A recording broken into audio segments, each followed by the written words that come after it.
I call Hilary Calvert. Mr. Speaker, the ACT Party is concerned about property rights. And make no mistake about it, this bill is intended to force quota right holders to relinquish property rights. Our caucus is splitting our vote on this bill, not because we do not all believe in fundamental property rights, but because for some of us the advantages of this bill just outweigh the disadvantages. My speech today expresses the concerns we have particularly around the reduction of property rights for quota holders introduced through this bill.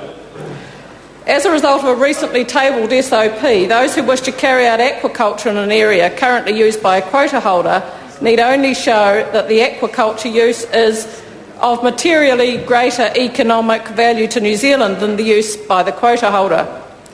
They then are obligated to engage in an arbitration process to determine what will be paid for the compulsory taking. Compulsory arbitration was opposed by submitters during the Select Committee process, including the Seafood Industry Council, for good reason. Firstly, compulsory arbitration will reduce the value of quota rights, ITQ, and the fisheries settlement. The fundamental contract of the current test, commonly known as UAE, is that if there's an undue adverse effect on commercial fishing, then aquaculture development cannot proceed unless agreements is reached with quota holders. Who wrote this rubbish? Compulsory arbitration alters this fundamental contract by replacing the absolute legal protection of commercial interests from undue adverse effects with the balancing of competing commercial interests, resulting in a compulsory arbitrated taking. The security provided by the UAE test has been built into the value of ITQ over the last 25 years. Compulsory arbitration allows the value of the industry's quota assets, which are currently at around $4 billion, to be reduced without the consent of the quota holders. This reduction in quota value will be immediate upon enactment of a compulsory arbitration provision, as quota holders will increase the risk premium to reflect anticipated loss of access to some fisheries.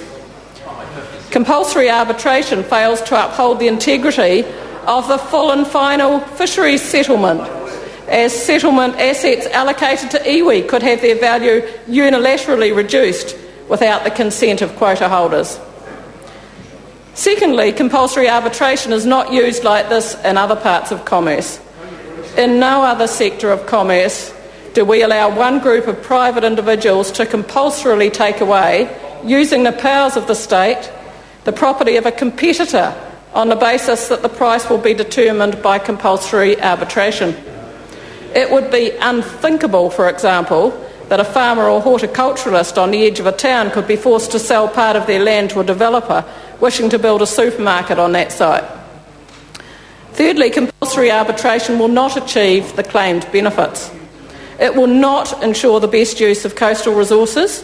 Negotiated agreements between the affected parties will determine the best value commercial harvesting use of coastal space, because the parties have the information and commercial discipline necessary to make appropriate investment decisions. It will not provide stronger incentives to negotiate. To the contrary, the prospect of compulsory removal of rights is likely to polarise the industry and incentivise affected quota owners to take every step possible to oppose the prospect of aquaculture development. It will not provide a more equitable outcome. There's nothing equitable about an existing legitimate commercial use being compulsorily displaced by a new commercial use, and it is not more efficient. The arbitration process will revisit all of the issues traversed during the UAE assessment. And finally, compulsory arbitration is inconsistent with agreed seafood industry policy. Seafood industry participants recently confirmed their commitment to retaining the UAE tests. They agreed that the strong rights needed to support future development to aquaculture do not require a corresponding weakening of commercial fishing rights, and that these rights must coexist in a manner that gives legitimacy to rather than undermines the other. In direct contrast, compulsory arbitration alters the UAE test and weakens commercial fishing rights. Compulsory arbitration is inconsistent with the agreed industry position. The process of the progress through the House of this bill is also disturbing.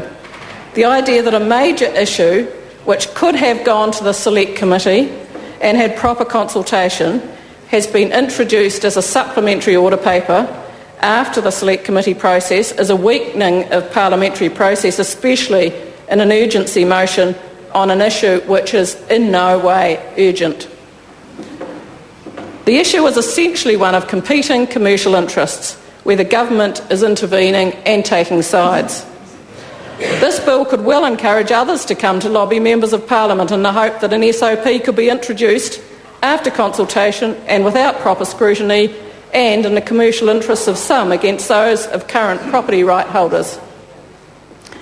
Perhaps most importantly, industry players oppose this amendment.